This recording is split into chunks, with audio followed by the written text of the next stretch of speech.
Yeah? Okay. My name's Zachary Clements, and I'm a sailor.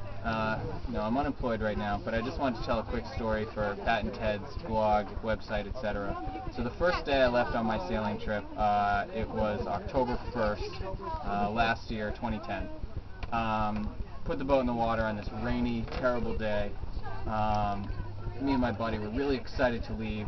It was, the weather was okay, but we're like, alright, the boat's in the water, we're ready to go, this is going to be awesome. My uncle left at like 10 in the morning, was like, alright, good luck, leave tomorrow, probably don't go out there today, it's pretty ugly, take your time. And we're like, yeah, we'll take our time, that's cool.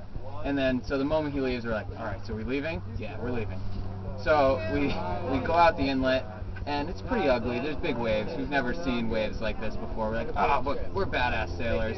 We're gonna be fine. This is great. And we're charging through waves. And then, we have like we're trying to make 5 or 10 miles, I think. And a half hour into it, all of a sudden we're like, or I'm getting scared. I'm at the helm and just being like, wow, this is a little too big. This is a little scary. So I'm like, all right, Al, I'm making the call. We're going to turn around, go back. We'll leave tomorrow. So at this point we're, only a mile or two out. And so it was, I still remember it, like, and saying it to Al at the time was like the perfect storm. Being like, all right, we're going back now, boys. We're making the turn. And so we go from going directly into the waves, breaking over the bow, like getting tossed, to being broadside to the waves.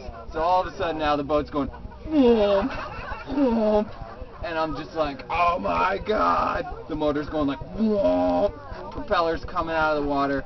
Finally we make the turn. And now we're surfing waves. Surfing like, doing 7, 8 knots. Being like, holy shit. Like, and they're only 3, 4 foot waves.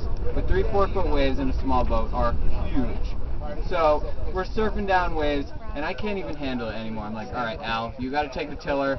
I'll navigate.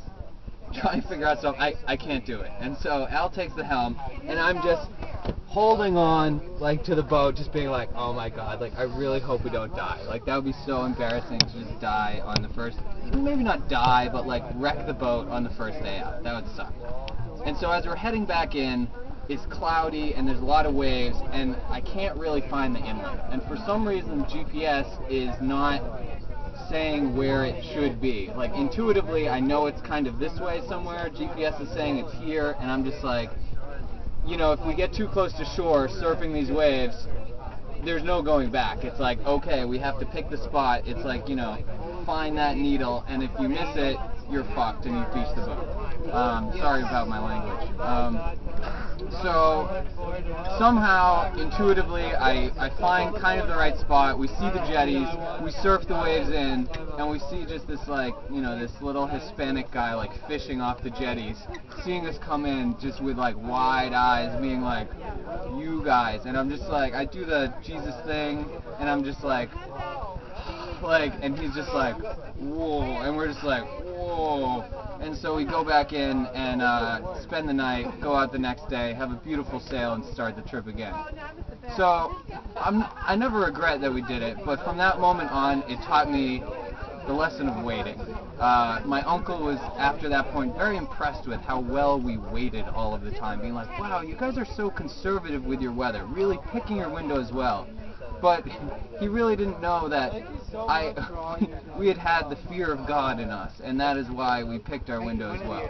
So, any advice, whatever, it's be careful, go out, come back in if you need to, but pick your weather, and enjoy yourself. Thank you.